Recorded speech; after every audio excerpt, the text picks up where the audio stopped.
Nice. Good. Recording. Okay. Recording and live. Oh, hello, sir. All the way from Bali. Jacob, how you doing? Yeah, I'm great. What about you, Robbie? Yeah, busy morning with classes and, of course, more kettlebells as always. So today's talk, CrossFit and kettlebells.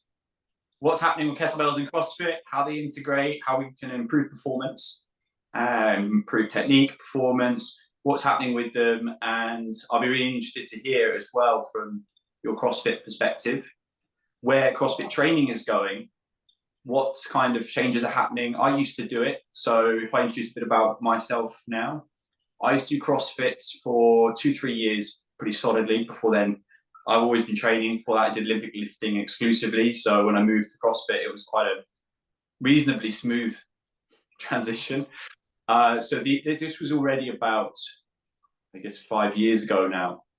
So I had a big change from there, and I switched, and I was training with Strong First School, which is where I've been doing a lot of my kettlebell training, and I've sort of switched my training approach and perspective. And now I've been training with Strong First on doing their instructor training for 5 years now. So I'm pretty hefty into that, and I've been sort of slowly developing and learning the techniques and methods through that. Yeah. So tell me about your CrossFit history, where you are now, and kind of what you're aiming at. Yeah. Okay. So that's first thing is you just learned me something I didn't know. So that's great. That you started with CrossFit, Olympic lifting first, and then went to train for specifically kettlebells with Strong First certification. Even though we know ourselves, we never spoke about this, but it's good to see that you transitioned to something really more specific that you fell in love with. Yeah. So for me, I've been training as a CrossFit member in a gym for 3 to 4 years before I started to wanting to coach. Mm-hmm. So then I fell in love with the process of teaching and sharing what I knew and how I could transfer and give away information and see the details to help people manage a better technique and learn CrossFit movements. So that's when I decided to pass the certification to be a CrossFit coach. Then now I've been a coach for 6 years. Yeah, Wow. 6-7 years. So that's it. Now I'm still coaching in a gym 2 days a week and building an online strength program to help CrossFit athletes get stronger, improve the performance, but for most, get rid of pain and injuries, like train pain free and lasting long term in the game. So longevity. So that's why I wanted to talk with you about the use of kettlebells, how to use them properly, how they can be a bulletproofing tool if we use them correctly. And that's it, just proper technique. Nice. To always improve. So I think a really cool thing here, and I love, you spend a lot of time there. You said a few things about longevity as well, which is when I go back. So my perspective for CrossFit is based on what I did 4 or 5 years ago for a few years. So still the names popping around there with things I know, I guess Matt Fraser, Rich Froning kind of thing. Like I think it's now all changed. I don't know the big names at the top. I was the same time, yeah. Yeah. So like to me, yeah, it's that's kind of era that I remember. And for me, from my perspective, it'd be interesting, I suppose, to know yours as well, like how you define CrossFit, because I guess I've looked into it for a while. I see it as a sport now, very much CrossFit it is a sport. People compete at a high level, but you can do it at a participation level as well. It is, as it's a branded thing, I see it as that, because it brings together Olympic lifting and lots of the movements, gymnastics. It's hard to say it's not gymnastics. So it's functional fitness competition, and it's a specific sport. So a lot hinges on performance, a lot of it on the performance and actually getting the numbers, getting the times, getting the reps, getting the weights and things like that. So there's, I suppose, a very distinct element between performance level and then what you're discussing around longevity as well. So I'll be really interested to hear, just adding someone in. So I'll be really interested to hear, sorry, they just left, I don't know. Okay, so I'd be really interested to hear what your definition of CrossFit is now. Yeah, so let me know. Yeah, that's a really good question. So yeah, you said it very good, very right, that there are two different ways of seeing CrossFit. One is performance and really like competing, so achieving really high level in the sport. So yeah, here it's all about being capable of lifting some standard weights for men and women on Olympic lifting, cycling them in WODs, being really comfortable with heavy weights, mastering all gymnastic movements, advanced and basic ones, and have a really good conditioning on ergos, but also running and double unders with a skipping rope and burpees and stuff like this. So yeah, driven by performance, you must always track your metrics like weights, time, reps, go as fast as you can, like the formats, as many reps as you can, or 4 time. And this is great, but it's not for everyone, because you really must have like a proper background. And because it's so large, the whole CrossFit thing, you can easily have a big lack or a big weakness in some area. Cool. And you need to focus on it a lot, otherwise you can just easily get injured. So yeah, the competing side of things in CrossFit is really hard today, because you must be on point on everything. So most people that compete get coached in all of the different domains, like conditioning, gymnastics, and weightlifting and strength. But that's also another problem. A lot of people that compete don't get coached, actually. They just try to follow along some competitors' programming or stuff, which is very dense, lots of volume, lots of high intensity frequency, like every day, and they last for a few months and they just get like broken or injured. Or do you know what, I've been there. It's interesting you say that, because I think now it being specifically really is a sport, like you say, that performance level, you have to start young in a way. You have to have such a range of athletic base to build up. Yeah, to, exactly. You know, you now see there's a young lifter. She's Olympic lifting only. I think she's 11 or something in America. She, the other day, like her maximum ever deadlift is like 120. It's insane. Yeah, it's crazy. It's insane. Crazy like, what teenagers do. Like, so like, yeah, crazy. You've got to be like kind of young and like doing a lot of stuff to participate to get to the top level now. You know, you used to have people who were really like crossed over from, I guess, specialist stuff like lifting, went to CrossFit and did really well because of their skills. They could hammer in the big stuff, snap, being like really good for them. But maybe their cardio wasn't good. That was something they had to work on. So there's this huge shift, and in that sport now is becoming, I think it will shape over time into something that, you know, you have to start at the bottom to go to a CrossFit club, dedicate your time to it, because I did something similar. I was in there for a while. You know, I did a couple of CrossFit Opens, and I went from like the top like 10,000 in the UK for men, and I got down to just around about that top 1,000 like in a year. Like I pushed really hard. I loved it. But that's the thing. Yeah, I had hard. I wanted to do something, but now I got to a point where I took exactly what you said. I took a program, and I was like, I'm going to take this seriously. And lo and behold, it was like a 3-hour training block every day for 5 to 6 days.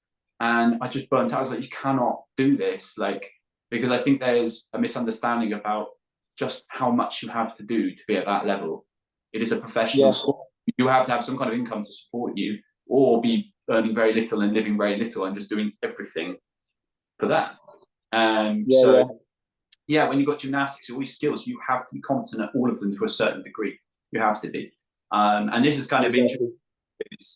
you know, when you talk about longevity, it's injury prevention, doing things well. Because if you join in at 30 years old, having never done CrossFit, you know, you're not going to win anything. Like, you're not going to the games, you're not going to do anything.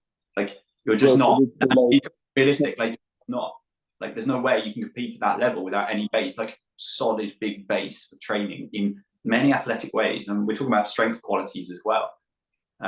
You know, we're looking at mobility, we're looking at mobility, like really good flexibility, even to an extent, your cardio, your skills in swimming, like all these things. Like, it's pretty crazy. Where the bar has always been shifting at the moment athletically. I think for many people, it's always leveling, and it's hard to follow. So I guess just bringing it slightly into what the title of today was, which was Kettlebells and CrossFit. Which could you tell me what movements specifically are kind of programmed into, I guess, call them just WODs rather than just general training, but what specific movements people need to be able to do within CrossFit? Yeah. So, okay, I will answer this question. Just wanted to tell you, so the second kind of people that are doing CrossFit is the non-competitive ones that just come to classes. And as you said, that can start CrossFit at 30 years old or maybe even later. That's like most of the CrossFit members you have in a gym.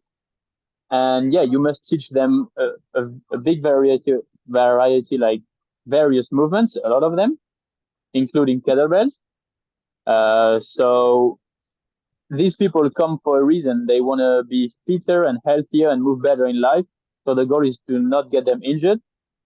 And often what we see happening is just because there's so many things and they get carried up with the community thing and wanting to push themselves and everything, they get pain or injuries. Like, it's not something dramatic, really, really important, but it's just they slowly lose ability in their daily life because they have a painful shoulder or painful elbow or knee that affects a lot of daily life things, and that's not what they came for in the first place. So these two types of people, you have to differentiate them, and then the kettlebell movements we are having will be the same for both. So you could do all of the movements you can think of with a barbell, but using a kettlebell. So it can be kettlebell plus carries, it can be kettlebell deadlifts, like single kettlebell or double kettlebell. It can be kettlebell front squats on a front rack, or it can be single kettlebell front squats or double kettlebell, one on each side, or goblet squats holding one kettlebell in front. Yeah. Or you could do kettlebell cleans like you would do with a barbell, so bringing from the floor on the shoulder or from the hang on the shoulder between your legs. So kettlebell cleans, kettlebell snatches going overhead. So again, you can do single kettlebell or double kettlebell on the cleans and the snatches. Thrusters as well, single or double kettlebell. So on the front rack, you squat and you press as you stand up. You could also do some swings, so Russian swings just to eye level or American swings overhead. Yeah. Generally, they are done with a single kettlebell, but sometimes you could do double kettlebell, but it's really rare in CrossFit. It's really rare. That's more like maybe strong first, I don't know, type of thing, like double Russian swings or double kettlebell snatches we do, yeah. And the last ones, the more difficult ones, would be overhead squats with a kettlebell, one hand, or overhead lunges, walking lunges with one kettlebell or two kettlebells overhead. That starts to be more challenging. You need mobility, strength, and the carries, suitcase carries, so one side, or farmer carries, both sides, holding kettlebells. That's more basic, but really powerful as well. Okay. That's about it, I think. But yeah, you can do a lot with kettlebells and Turkish kettlebell. Yeah. In like strength foundation, but not in WODs. Like it's really rare to see. I would love to see a WOD where it's like a 10-minute block and they go as many as you can in 10 minutes. I'd love to see how people do it.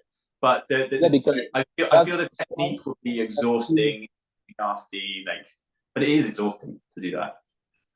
yeah, but you can build if you start with the right weight and you build your endurance in this movement and your patterns and your technique, you can go to a decent weight and have proper technique for every minute on 10 minutes. But you just have to accept that it will take time to get there, not Yeah. burn the steps, and see the value of it, see the value of Turkish get up. Like most people, they are not in the spirit of, CrossFit is just go hard, go fast, do as many reps, then do as many rounds. It's for time.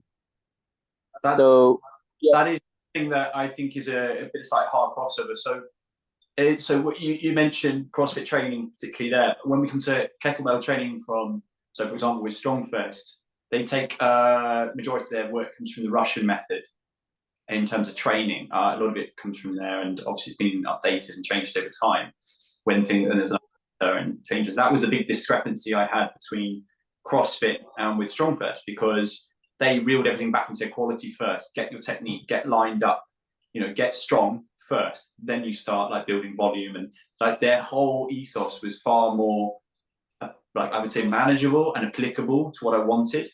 And it fixed a lot for me. It made me realize like the whole change in mentality, because like you said, trying to smash out reps and weights, the first thing that goes with speed is going to be technique.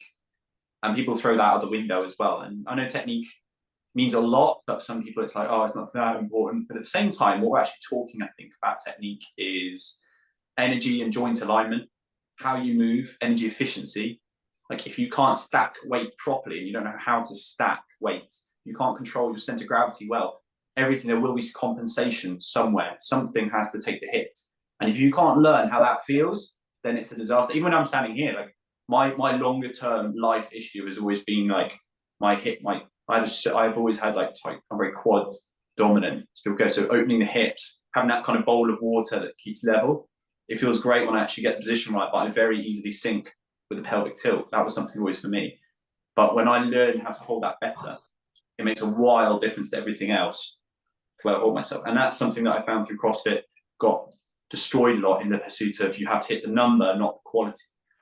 So when it comes to sorry, carry on. Yeah. Normally the CrossFit pyramid and mindset is master the technique first, then be consistent. So consistent technique. So be able to repeat the good technique over many reps. And then when you master technique and consistency of the technique, you can add intensity on the top of the pyramid. That's how it's been thought of. But as you said, most of the time people just jump to intensity straight away, or they have mastered the technique a little bit, but they're not consistent. 10 reps and then technique goes out the window.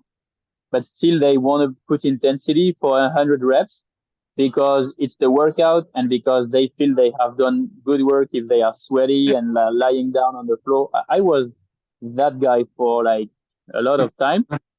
As you said, other parts of your body have to compensate for your core, your spine not being like perfect on each rep. And you will feel it at some point, that everything starts to feel off. So yeah, you must use kettlebells smartly and allow time for your body to adapt to this. So I think Strong First has a lot of value to add there.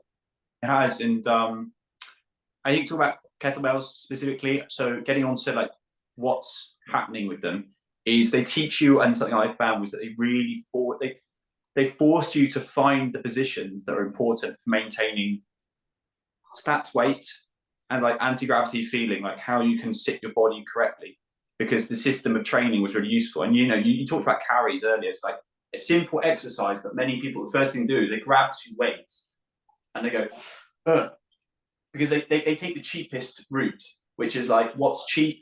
It's trying to like kind of pull with the back here.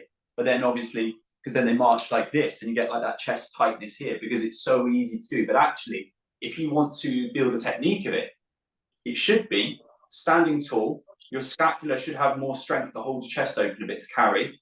You know, you've got that slight external rotation, so it should sit in the socket of the shoulder, and then you can have that nice stacked weight through the body. You should feel the glutes as you walk. You should feel solid. And like so many people, they load up too much heavy weight, and then they're doing this kind of shruggy thing, and then that's where they get all strained and pinched. They're like, oh, my shoulders. Like, yeah, because you can basically squeezing in like this because your body can't actually hold it in place. So simple exercises that you can learn to actually hold yourself better. That's something I found with kettlebells really effective. So going back to the idea of efficiency with kettlebells, it will teach you how to stack the weight well because of where it sits on the wrist, and you have to hold it well. You're going to have the weight here. You're going to have to stack through the forearm. You're going to have it in a rack position perfectly. Because if you don't, you feel the change and the strength spot at the back rather than being stacked through and actually being tight in here. Because that was the difference for the front squats that I found with kettlebells. It's made a huge difference. Like I still found myself being able to squat great back squats with weight, really good form, but when I practice with kettlebell squats, good open hips, nice form, like just getting really good at those and practicing in different ways made a wild difference. And with the swings, when it comes to performance, the swings can make a giant difference. But I still notice a lot of people, problems in those areas are hyperextension in the back and thinking that it's a hip push, like swing up, and you have to push the hip out. That's a classic. Because if gravity's here and you're throwing a weight there, people want to compensate by doing this. But the problem is, then you're not taxed, all the pressure goes down. And if you can't absorb and have resilience in force, then you've got the pressure there that's an issue. Then you're not actually using glutes because you're using your back to hyperextend as well. So that's something quite common I've seen that I've saw in kettlebell usage in CrossFit, which is actually an exhausting method. Because one, you're not using your glutes, which are more resilient, more powerful. And by doing this, you're probably going to find more injuries and pains because you're curved. So the better you can get this position, the more efficient it is and more powerful, which means you can bust out loads. That was something I found strong first. If you focus on getting better power and strength with single reps or like short sets, but really well done, the quality of the reps, when you go to do volume, you can crank out a much better volume of work. Even if quality starts to decline, which it naturally would, the quality of it overall is better because you've practiced at such good form and power for that reason. So I think there's something there for CrossFit to be focusing on, like if you're going to use those kind of movements, because they're ballistic as well. Fast movement, again, fast movement, you lose things. So it's like getting people to actually deadlift properly with a kettlebell, actually how to get a good driven hip hinge and lockout with the legs actually down. And what I was always taught, true hip extension, which is a really subtle difference, but just a subtle opening of the hip bones that drive here. You push through the floor and you'll feel the difference. Like you get like tree trunk's leg and your posture's better. But so many people stop. It's so subtle you can barely see it on this recording, but like it's so small, but loads of people stop there. They don't actually we can see full hip. When you get the full hip extension, it's so powerful, and that's when you hit like 40 kilo swings, 50 kilo swings. Like that's where that has. That was my next question. To work on these powerful short sets, to really focus on technique and power, you would use heavier kettlebells than in your workouts. And then when you go doing more reps in your WODs, you would easily be like well positioned for bigger sets and more volume. So yeah, let's take a couple of examples. So I would suggest to anyone who wants to, when it comes to program, let's take something simple like swings. First of all, break it down. As a you can use it. I try to move away from the word warm up, more to do with movement preparation or foundation work, things like that. Because people, when you say warm up, people start to ignore it and think it's not as valuable. But what we're actually talking about is we're trying to fire your nervous system. If you're cold and you walk into a kettlebell swing, it feels like crap. It feels like crap for me as well. Like it's horrible. You need to be ready for it. It's a ballistic, explosive exercise. No one walks in cold at the Olympics and goes, I'm going to do the heaviest snatch there is. Like that just doesn't happen. They're ready for it. So, you've got to be ready for some of this stuff. So I would suggest to people to learn about a good deadlift. Okay. So it's a bit like what I said before. So I'll just back off and just show something here. So that people actually align themselves well and think, okay, do I collapse at the arches or do I actually have strong feet? have I got lazy feet, or are my feet actually working? Like, am I set in the floor? Push through the floor, pull the kneecaps up, lock out. Okay. So once we've got to here, we're then looking at the hips. I'm imagining a chunk of money between my butt cheeks, going to squeeze it, open the hip bones here, like pull them apart, and suddenly I'm a lot taller. That's like an actual physical check, like, are you solid? And now in my rib cage connection is this here, because at the top of the deadlift, that's where you be with a barbell properly. True hip extension. Because you're going to need this swing, it makes a big difference. Okay, because hip extension isn't very far, like the glutes don't actually pull back far, so you want every bit of it. Bang, that's what's in the top lifters. You see how they actually have full hip extension, that final moment, it creates a big difference. So when we're there, I would get someone to practice deadlifts as warm-ups for reps, like start slow to get the actual feeling through loading in the glutes. You're actually like opening the hip, 2, and then you can actually start to add more speed to it, like this, and then you're going to start feeling the power. Then you can layer up and go, okay, now I've done a couple of sets, I'm going to go to dead stop swings. So you can go a heavier weight if you want. For men, on average, 24 is the kind of standard weight, so let's just imagine it's that. Dead stop is just going to be pass back, swing, back to the floor. It's a lot harder because each rep has a lot of energy, but you're meant to focus on explosiveness each rep. So it's bang, bang, float, and setup, proper setup. Exactly. And then after that, start with your continuous reps. So you can break them down into going, okay, if I'm going to use, you want to be somewhere around 25, depending on your strength and skill, 25 to sort of 33% of your body weight with the weight. So for me, I'm around 80, more or less 82 kilos. So if I'm using 24 kilos, yeah, 25 to 30, yes, it's kind of good standard, but for me, because of my sort of experience, 28 is like an ideal, a beautiful weight to swing, like it feels great. 32 is still great, but you notice there's the change in mechanics, like it's really like, that's a heavy one. You try and do 10 sets, 10 reps with swings with a 32, say goodbye. No forearms left after that. You've got nothing. Yeah. I think there's a certain... Yeah, I think that what we call like perfect practice, rather than thinking like it's a workout, this was the change of mentality through Strong First, was perfect practice. Not that everything can be perfect, but focus on practicing your movement, not thinking like everything's a workout. I've got to move from A to B as fast as possible. I think that's sometimes that mentality mistake, because I had a client the other day who said, oh, I've also joined a gym now because the doctor said, you know, you've been told that you should do some other things. And he was like, okay, cool, we're going to do this stuff. He said, well, oh, I want to work hard, so I might just do 20 minutes, blitz it out, get the highest heart rate, and just say it's done. It's like, you don't need to do that though. You can work less and work better. I was like, put the incline up and walk well. Like, get a nice high heart rate and focus on your breathing. Keep that going. And he did it. He said, oh, it was really nice. Like, yeah, because you don't have to destroy yourself every time. The aim of an exercise, you know, that's competition, that's peaking, that's done 20% of the time is peaking, like high end. 80% is about sub loading, like practice getting the skill and right. Building foundation. Yeah, for sure. And like you said with the get up, like really underappreciated movement, because I keep reminding people this is not about hypertrophy. It's not about being the strongest in the room in terms of absolute weight. It's not about hypertrophy. It's movement that forces you to understand proprioception, coordination, how you hold your body. It will highlight weaknesses very quickly. Yes, you've got to learn some steps, like a dance move. There's a lot to it.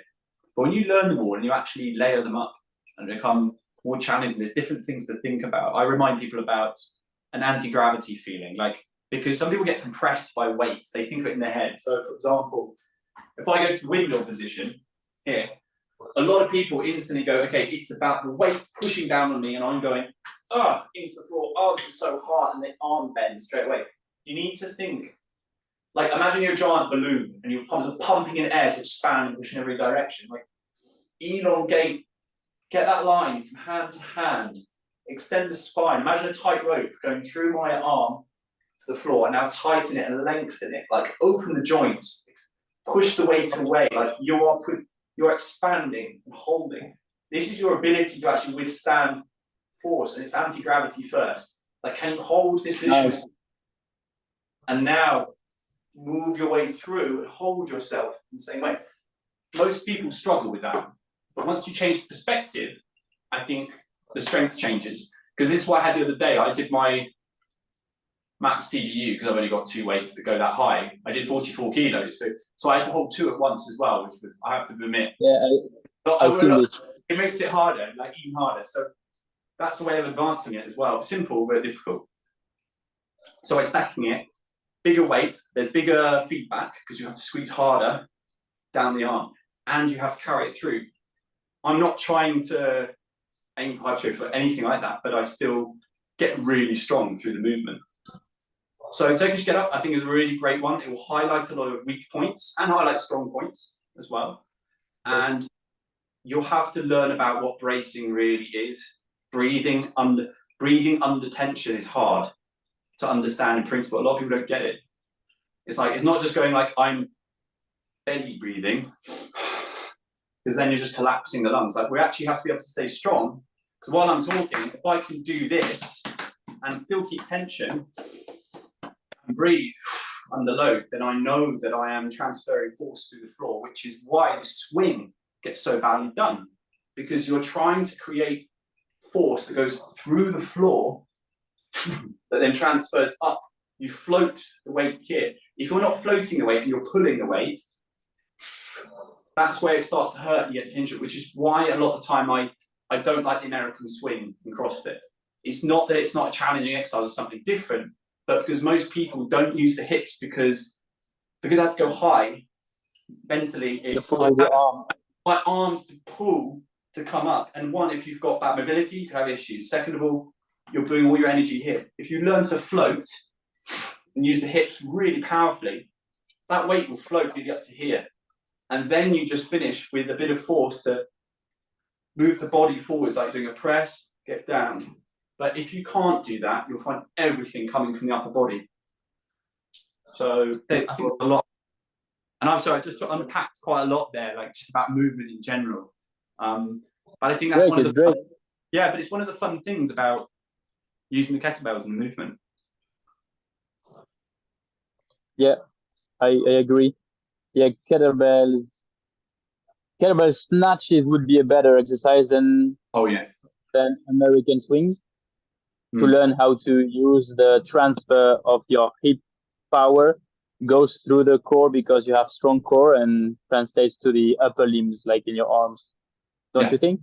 100%. I think the kettlebell snatch is probably the hardest movement of them all. There is a double snatch, but you have to be careful with that, because you can only do the upward movement safely.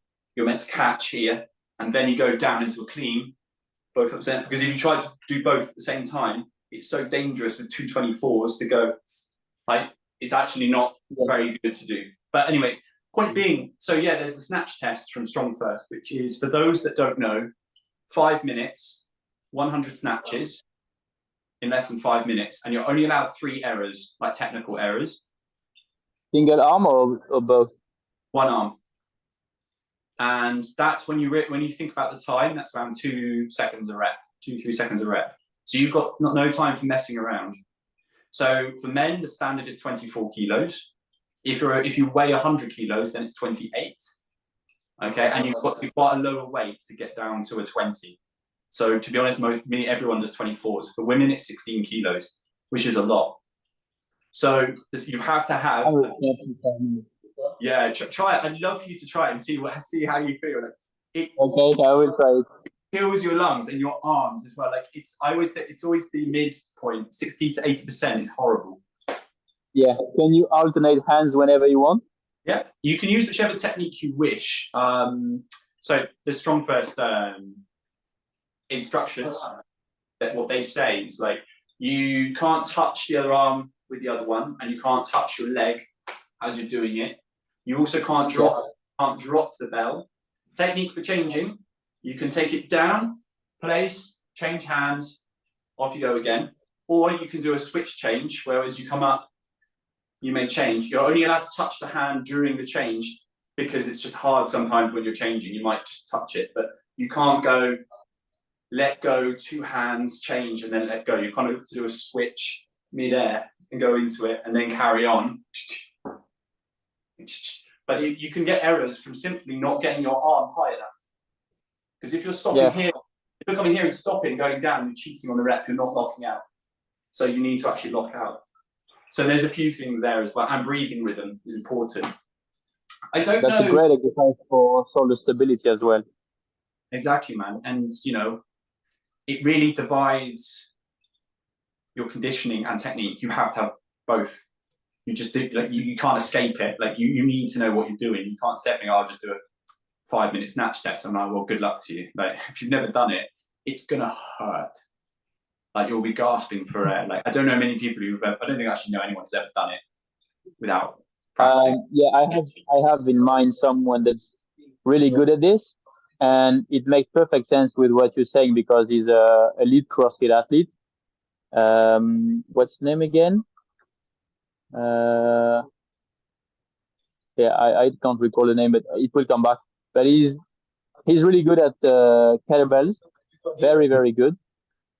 And his weightlifting in CrossFit is just insane because of the transfer of being so good at technique with kettlebells, power, strong core, stable shoulders. His weightlifting, his snatch is like amazing. What's his name again? Yeah, well, when it comes back, I will tell you. But Bronislaw Olenkovic. Like, he can snatch 140 kg for a CrossFit athlete. That's a lot. Yeah. He's not the Olympic weightlifter, and he does a lot of this, like 100 snatches without letting the bell go and Turkish get-ups. So yeah, you can see that guys that train this a lot, it transfers in your weightlifting so much. Hugely. Like, I mean, at the end of the day in CrossFit, you're working, in terms of energy systems, you're working a bit of everything, but all competitions are short. They're not like 40-minute hour workouts most of the time. Majority are short, horrible, like 10 minutes, do, you know, 100 of these, 20 of these, run it. Like, it's a lot. You've got to hold a lot of lactic acid, like, you've got to buffer that. You've got to have the energy, the power to do what you're doing, and to be honest, a certain amount of mental resilience as well. You know, of course, things are physical, but you've got to build your mental capacity, isn't it? And like you said, you can do things like the snatch test, which again, I always tell people, like, it's worth trying, like, it's worth understanding as a, you know, knowing how hard. When I first tried it, it was a humongous failure. Like, agony. It was horrible. Like, I didn't, when I went to the certification to do it, I finished in a great time, to be fair. And but afterwards, my hands were ripped and bleeding. Like, you know, 3 days of training was their level 1 qualification. 3 days of doing it every single day. Apologies, 1 second. And yeah, it was 3 days of training. My hands were just ripped. I got photos of like calluses ripped, blood, and horrid. So yeah, you've also got to get technique of a bell right as well for movement, which is really beneficial. So I don't know, when it comes to kettlebells and CrossFit, I think the main points people want to really focus on: get the swing right, because it appears a lot, and it will really teach you about body tension. I think that's a good carryover from Strong First that I learned, was connection, total body tension, and irradiation. So the way you squeeze the body and direct your energy in the right place. Like I talked about with the shoulder pull, you actually want the hip drive, not the shoulder pull, which that's when you realize when people have selected the incorrect weight or don't understand hip drive. So hip hinging is this thing that a lot of people don't understand in principle. Because, you know, when you say, I thought about this the other day. I was like, I sometimes tell people, like, you're going to do squat jumps. And I thought to myself, a squat jump is kind of stupid as a word, because when you jump, you don't squat. You know, you just do a quarter. I said jump, you don't go, I'm going to do a perfect squat and then jump. It's like, it's a really weird movement. You know, you hinge, you go like, okay, to get more power in a jump, you use the hinge motion. So to get a really good hinge is something to be like teaching people like how to load and use the mechanics of the body. You know, it's super important. And some other things to highlight that can be really beneficial: using things like inverted work. So we call it bottoms up training. So using a lot of bottoms up work will help with your balance. Yeah. This is a great one because it's self-correcting.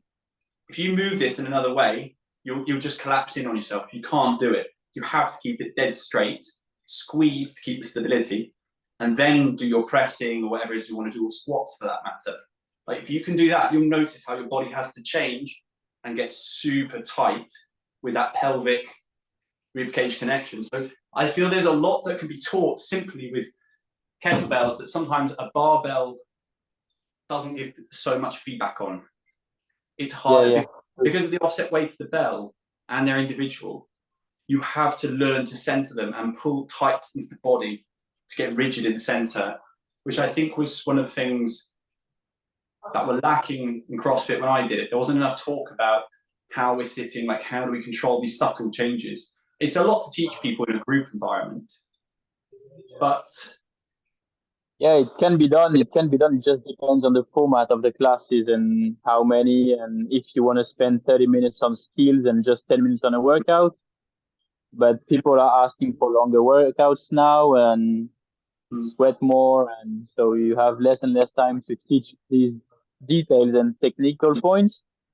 But the details make the difference. So, and you know, like you say, details make a difference. And relating to the squat thing, you ask them to do a thruster, and people say, "Oh, it's a squat with a push." And I'm like, well, actually, if you're clever and smart, you should be using your hips, like not squatting. Squatting's so weak for doing a thruster. You know, people say, "Oh, I hate thrusters." And I'm like, oh, actually, I quite like them. I was like, they feel great because if you understand how to use the hips and create drive, yes, it's a bit. It's nearly for me a half squat, half hip hinge kind of thing. If you get the feeling right, as you rise, there should be a hip snap, like pop, and it pops the bar up, and you should lock out. Yeah. That, and you can actually squeeze a lot more out just simply by understanding what you're trying to achieve from it. And that's something that I do kettlebells, the swings, and all of that. Same with burpees. I think burpees are so badly done; it's painful, and I mean that everywhere. Everyone hates them, but I love them. If you do them right, they're really good. But you know, it's the same thing. People do the jump in the burpee and they think that I'm jumping, and then they go, and it's like, okay, I haven't even jumped. So now when you do this, you got this strain, and you land, and then you kind of flap around on the floor. It's like, okay, no wonder everything hurts and it's bad because you've never got a nice, again, that same idea of anti-gravity, that balloon. You're not transferring force anywhere. It's just going into your joints straight away. It's going into your back straight away. So it always feels horrible for all the muscles because they haven't channeled the energy anywhere. You know what I mean? Yeah, nice. That's something that I wish more people knew about and understood, like the purpose of. Kettlebells can help you understand this more, like transfer the force in the ground and get it somewhere out, rather than just going through your joints or having your muscles to compensate.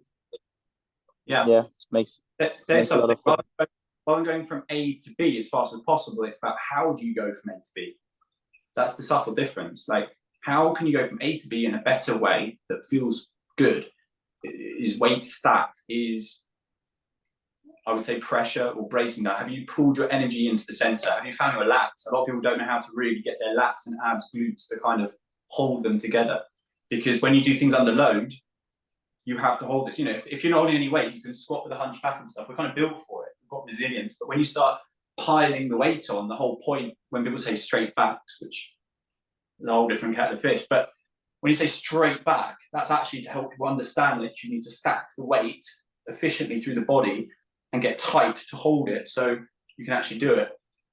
So again, there's a lot of like conceptual things that people I think is misunderstood, and the kettlebells, just due to the nature of their shape, design, and the way you have to hold them to get the good movement, they teach and push that technique in. So that was really interesting on how to improve CrossFit, but just generally for long term, because they'll have a carryover to a lot of other movements as well. But in my opinion, I think they will. Okay, you freeze for a moment.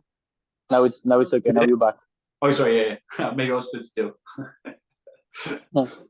So there's one thing interesting that people might wonder if they're listening is, okay, so you're saying that in CrossFit it's really hard to do properly the movements we are asked to do with the kettlebells.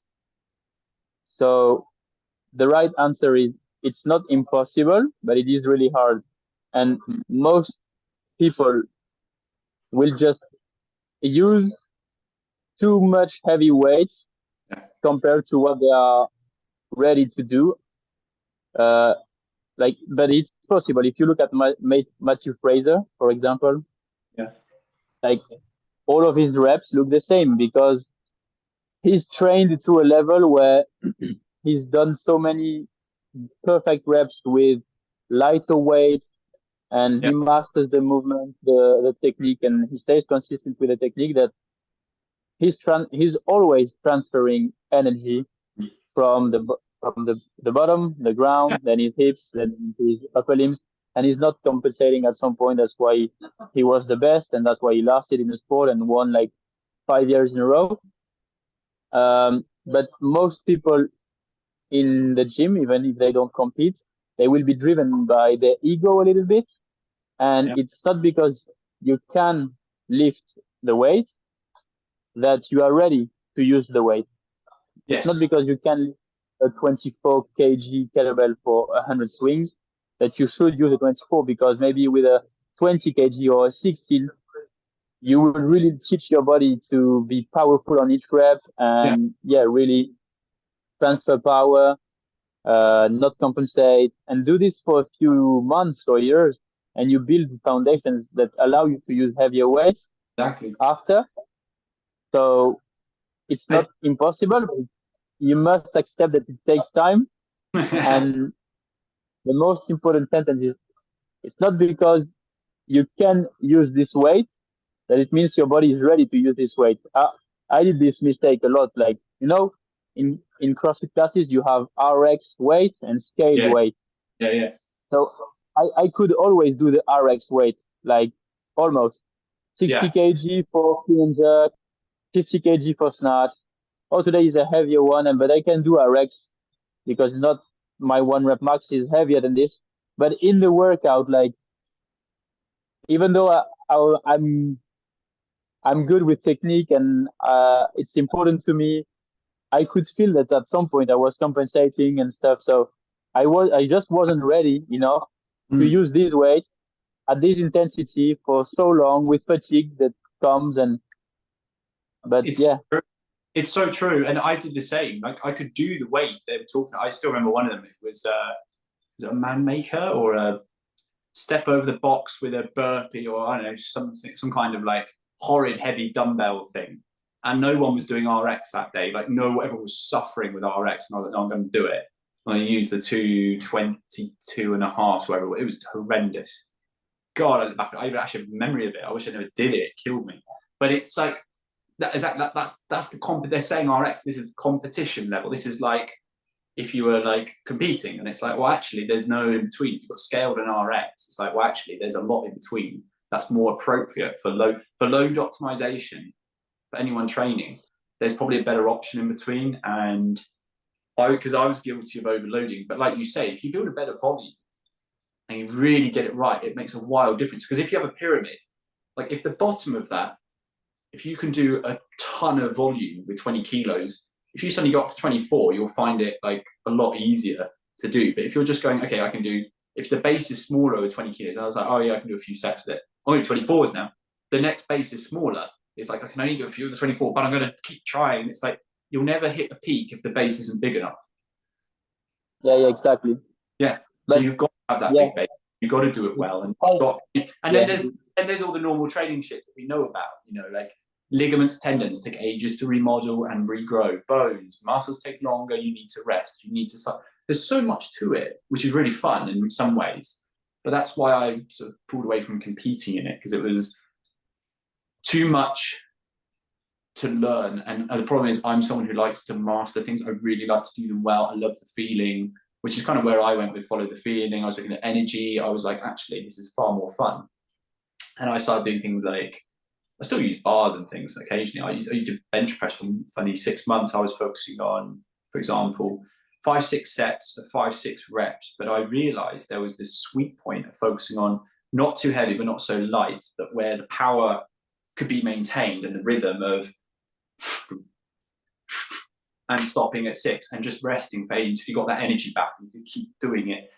I noticed a wild difference in my bench press because I wasn't allowing heavy stuff to grind me down, and I wasn't being too light with it. And I was listening to the body of what's actually driving through this, recruiting everything, driving the energy in the right direction. So yeah, that's something. Yeah, that's so interesting.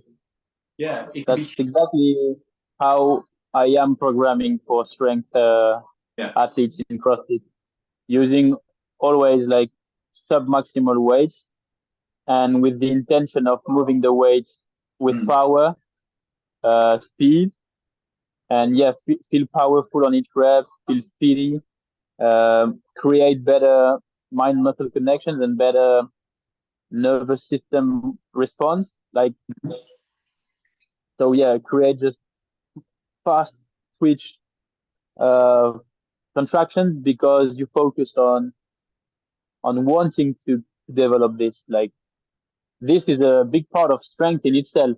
It's learning how to create a faster response from your muscles that you send with your brain. Yes, 100%. So that's even how light guys in powerlifting can move so much big weight. They're not huge, so it's not like the size of their muscles that is really good. It's the connection between their mind and their muscles that's really fast. So they have a lot of power and speed, so they can express a lot of strength. So that's really interesting. You train like this because I believe it's the best way to train to last in the sport, still make a lot of gains in strength, and not wear down your body and your ligaments and tendons and joints too much, because you're not working with weights that move slowly, that you grind to push. Yeah, because that's the thing. If you're grinding and pushing, it means that whatever movement you're doing, whatever the intensity you're doing, it's so much that you have to grind it, which means you're putting a lot of like pressure as well going through the joints on. So if you're never pulling back, it's like the absolute difference between powerlifting and, I don't know, just doing calisthenics, just doing 100 squats at a time. There's a big difference, and you have to be able to do both things. You have to realize the body's built in a way that, if the joint moves all the way around here, it's because it can do it and it wants to do it. So like, you have to remember that it's great to push heavy here, but if you never learn how to just maybe pull around back more, or you've got to work the way the body's built. So you have to listen to it. You can't just be like heavy grind all the time or powerful and heavy. It's like, because at some point, you're training one part of the body. It's a holistic system. And if you can't do like flow kind of, and I say flow in a very like, not fluffy way, but more like, you can't train nice rhythmic work as well, like gentle, light, get blood flow through it. If you can't match things like bridges, glute bridges, tuck rolls on the floor, like kick throughs, being able to do like 20, 30 at a time, like get a nice rhythm, learn how to push through the floor, open joints up. The more you do this, the more you realize what your body can achieve. And I'm starting to find that through my personal approach with people through kettlebells is kind of slowly infusing more, I'm going to say, pure kettlebell training alongside some other, someone's just coming, alongside, so pure kettlebell training alongside other things. I don't want to say animal movements or things like that, but more rhythmic work as well, combining other things to create more athletic qualities as well. But there's so much derived from the strong first principles and kettlebell training in general. And just like I said in the beginning, like because of what it forces you to do and how to hold yourself. A classic one, next time, maybe when you've got clients, I don't know if you do this, get them to practice a rack position. Okay, so you're going to do a double stance, for example, and then go and say, okay, let's make a good rack position. So first of all, go through what I talked about in the deadlift. Like, actually, like, get rid of your shoes. Like, are your feet actively working? Are the weight distributed well? Now push up the knees, get the hips level. Do you feel the abs? Okay, now you're holding it. Last thing left. Get someone push down on their weights that they've got here, and then say, no, drive up, and suddenly they have to go, oh Jesus, and it's like their abs fire up here. It's like, now you're in a rack position. Now you're strong. Now try and press from here, and it's like a rocket. This makes a wild. Like, then you learn what a rack position is. Like, you should be holding the weight in strong, but not hunched. Yeah, yeah, exactly. Yeah, exactly. So it's a I, big. I love so much double kettlebell front rack Oh, squats, like front squats with two kettlebells, just to feel this pressure you need to fight against on your rib cage by holding your scapular chain up. Yeah. yes. And a good way to mimic this sensation with a barbell would be Zercher squats. You know, having the Oh, bar I love that. in the Yeah. elbow crease. You have the same feeling in the core. It's amazing. Like, but yeah, these are great exercises to really feel how you should engage your core using the kettlebells. Yeah, Yeah, man. nice. Percent. No, no, I really agree with that. It's been such a wild difference, this approach, and I still see, I still see CrossFitters out going like, they've got to go and run a 1K, come back and do something, whatever it might be, and it's still like I still look at it and think, oh, it would be fun for a day, kind of thing. But at the same time, I just don't like for me, it's just not my ethos when it comes to physical movement. Like I'm not trying to. There's a bit of competition there on myself, and maybe just like maybe the world around me. I think, oh, it'll be nice to, I see some people doing stuff. I'm like, oh, I should probably get stronger at that, and it all helps us drive forwards. But I love the feeling of how is my body working? Have I maintained good mobility? Like how am I improving my squat? There's always more to improve. And with the swing, here's a good like classic line to think of. I did a perfect swing once by accident. That's the way you need to think about it. It's like you're never going to get a perfect rep, and if it does, it's by accident. So you need to just keep practicing and aiming towards it, and eventually you'll find, a much more, like I say, optimized movement. It doesn't have to be perfect every time, but if you are pursuing this direction, you find yourself being able to get a lot stronger at first. You really do.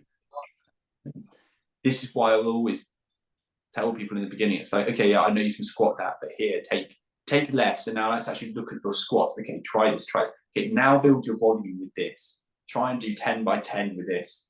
Like, can you actually do it? Like, you don't need to, you could probably just hit 100 reps, like even just 212 kilos. You try and do 100 reps, like 10 by 10 with that. I mean, I'm not saying I'll make everyone do that, but try and do it, and then be like, okay, if you could genuinely tick that off, first and last rep, the same, then fine. Yeah, that's a really good. Yeah.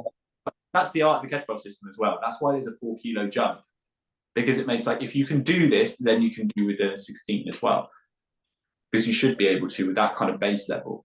And again, I don't know. You to do a lot of volume, and then you can progress to the next. Exactly. And another quick one, which might be fun for CrossFit to try. I mean, you could do this, is the 20% principle, which is decoupling volume and intensity and looking at, okay, make a 20% change each time. So if you want to, let's just make it simple, like a push or a squat program, just make a 20% change in something week to week or day to day. And that's it, just a 20% change in something.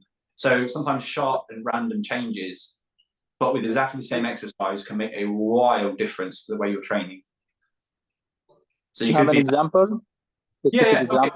So let's put it at let's a bit of a roll of dice example. I mean, let's just take the squat. Let's say on a Monday you're going to go, okay, without selecting maybe a perfect weight, but let's say you're doing a 5 by 5. So your weight selection is something maybe in the 70-80% range. Okay, and you say, okay, next session when you squat again, okay, there needs to be a 20% change in something. So you could keep the same weight. But go, okay, 20% change in volume. Now you've got to change it. It's sharp change, but not too sharp. So you might take 20%, add it on. Okay, now you want to go from something 20% different. Okay, so now you're going to change again in, maybe your weight goes down from the original one you did. So you go really light and you decouple the intensity and the volume. You add the volume up and change the intensity. So you're moving really well between heavy, medium, light principles. But the change is that you can make much better gains, because you're just simply, by that system, you're challenging the body either in a volume or intensity way that would encourage good blood flow. Maybe you're working deeper range of motion. It could be time under tension. Okay, so you're always adding that slight change, but the movement's the same. So like specialized variety is a principle within Strong First. You take simple movements. So I take push-up as a great one. So I'm doing a push builder challenge for people at the moment. It's really fun because push-up, really simple thing. if I was like, okay, for the next, in principle, you're going to do push-ups every day for 5 days. It's like, okay, great. Okay, what am I going to do? Okay, let's just say you're going to do 10 reps, 5 sets. Okay, great. Day 1 done. Let's say, okay, well, what do I do now? Okay, tomorrow you're going to do it, but you're going to do it perfectly. But I want you to bring up one leg perfectly with your glutes locked out here and hold it. And now do exactly the same, half and then the other half on the other leg. There you go, that's all. Nothing wildly different, nothing crazy, but by just simply changing mechanics and balance, everything has to change. So by changing by having 80% the same, 20% different, you sort of help push changes in the body. So exactly. That's also a nice way to see it, because I think there are a lot of people who are desperate for variety and change all the time because they get bored, or they don't get it, or they actually, to be honest, so it's kind of now this is like going down a little rabbit hole for me, because if you ever read the book Flow, and I can't say a second name, but Mihaly, it's like this long, it's like Mihaly Csikszentmihalyi or something like this. It's a super long name. A very famous guy. Like, you only find a flow with something when, a bit like this conversation, things just roll. It's like it's easy because it's challenging you perfectly to think and to push yourself forwards, but it's not understimulating that leaves you kind of bored and underwhelmed, that you actually just leave it and don't do it. So if you can find a good like kind of flow state with it, it will really engage you to keep going with your training. And that's what I find with specialized variety is what it does. It pushes you to go to that kind of flow level. It's like, okay, nice. You always challenge the body in a little bit of more new ways, that you're always creeping forwards. So a lot of your training can be the same. Okay, well, we're just literally going to stick with squats the next few weeks, but just change small things. It doesn't have to be directed by intensity always. You don't have to go linear and go, we're just going to grow volume with this. Like, we could also do sharp near random changes and watch what happens to people. They're like, oh Jesus, today it's like literally 1 rep. It doesn't have to be 100%, you know, like it's 80%, but 1 rep, bang, 1 rep, but you're going to build a big volume of it. So you do 1 rep every 30 seconds for like 20 minutes. You could do the same volume, but just split it different, but more volume, but split the work up differently. So then by the end of it, they're like, Jesus, I've done more than I ever have done. It's like, yeah, but the next time it will be this. Like, you're still doing the same movement, but your progression could be crazy. Yeah, that's an interesting concept. Yeah, that's what I do, like, naturally in my training, because I do push-ups every day in my warm-up, but I just change the way I do them. Sometimes deficit, sometimes hand release push-ups, sometimes on the ring, sometimes on parallels, sometimes plyometric push-ups. Yeah, assisted push-ups, knee push-ups. You just change. That makes a wild difference, man. And I think there's a lot to be gained. I mean, CrossFit still has, I know, I mean, from your perspective, maybe you have certain opinions on it, but I assume from what I still know of CrossFit, there's still loads to be gained within CrossFit. Loads of things still progress and innovate and change and tweak. I know competitions change, but in terms of the concept of CrossFit as in a training method for let's call it participation level for, you know, non-competing people at high end, there's still loads gained in terms of structuring it, training it. And I would love it if within CrossFit that kettlebells as a training system, not just something interchangeable with a dumbbell. Because I think that's the thing. It's seen as something that's just another thing to hold. It's like, oh, it's just like another tool, another piece of equipment. Yeah. But it's a whole there is a lot more to it. It's a whole system, Gymnastics. Like, okay, well, if ring muscle ups or like rings are a system, or barbells are actually a system of training, so are kettlebells, so are dumbbells. Dumbbells, probably, to be fair, most people would view it as the most simple. It's just weight and movement. The kettlebells will offer a huger, deeper variety of movement, and arguably challenging because of the way they're built. But I think maybe this is a perspective to take for CrossFit, is going, actually, this is a separate discipline and needs some focus, because it will also carry over and teach on everything else. 100%. Yeah, you know, sometimes in CrossFit gyms you have specific classes that do strongman, and then you use different objects, but kettlebells could be like perceived a lot more like strongman training, and build around this idea that you really need to master the object, the tool, the piece of equipment in a different way. So yeah. For sure, man. And just to highlight another example, At the last Strong First event I went to, I was coaching, being an assistant there, and it's a very rare time when you've got so many kettlebells in one place, from like 6 kilos up to 48, up to the beast level, because there's the beast tamer challenge you can do, and I'd never in my life have pressed 48 kilos, but I'd always trained at maybe 32. I'd been doing presses, and I went in and did the 48 and actually just got a nice clean rep with the 48. I've never pressed it in my life. That was probably 15 kilos more than I ever have done in one arm. But it showed that the principles paid off. Being strong, knowing the connection, there is a certain point where it starts to come together, and you can rack weight well, you can hold and transfer and drive force so well, lock out, hold. Like, it doesn't have to be about hypertrophy. And this is something, from my perspective, that I try to drum out of people in a way. I get it, you want to look good, so don't we all. Self-confidence comes from image as well, and that is a part of it. But if your pursuit is purely aesthetic, then you're going to constantly go around a miserable cycle, because you'll just never be happy because something doesn't look right. You've got to follow something different, and exactly. You follow a skill, or if you aim like, I want to get really good at that skill, you'll find that the byproduct is your aesthetics, the way you look, and you'll be so much happier with it. So yeah, just that I get people to realize that don't focus on the hypertrophy, the aesthetics, because you also don't. Although hypertrophy is, of course, directly correlated to strength, it's not absolute. There are tiny people who are stronger than big people who are double their size, who can do just as much. Yeah. That doesn't mean just because you've got a giant arm means you can bicep tons. It doesn't actually mean that. It's so much tendon, ligament strength, actual force production as well. Brain power. Genetics, brain power. Like, it's so force production. That's what I was telling you just a few minutes ago. Like, are you able to produce force from the signal you send with your brain into your muscles very quickly, very effectively, with a good bar path trajectory? Did you practice the skill enough to have like perfect trajectory and bar path? And so practicing the skill is getting stronger as well. But so I need to go now, Robbie. It was a great chat, and we went a little bit off the subject sometimes, but it's cool. Like, people can just use everything they want or need from this. And I was really happy to do this with you. Thank you very much.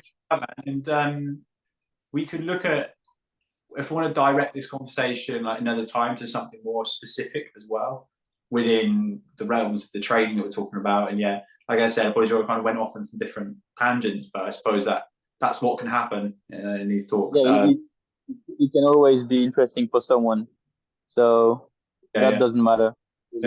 So next time we can cover maybe some more specific things if you want, or specific movements, how to achieve them better as well. Be more than happy we can go into some deeper details, and take it from there.